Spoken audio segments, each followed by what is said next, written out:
अस्सलाम वालेकुम। SM news के साथ मैं हूं मुक़द्दर रज़ा। SM न्यूज़ स्टूडियो में खुशामदीद। खबरों का सिलसिला बढ़ाते हुए खबशान करते हैं उकाड़ा से। दीपालपुर के नवाही ठड्डा में मकई निकालने के दौरान 24 साला शख्स का पाँव थ्रेशर मशीन में आ गया।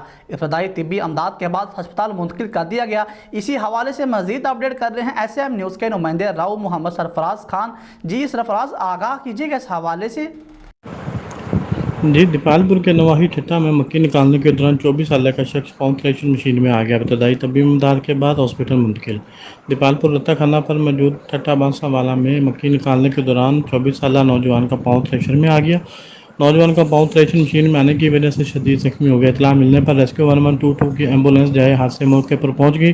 रेस्क्यू टीम ने इब्तदाई तबीबी इमदाद फराहम करते हुए नौजवान को दीपालपुर THQ हॉस्पिटल मुंतकिल कर दिया। जी, बहुत शुक्रिया सरफराज तफसीलात से आगाह करने के लिए। अब तक के लिए इतना ही। मजीद खबरों के लिए देखते रहिए SM न्यूज़।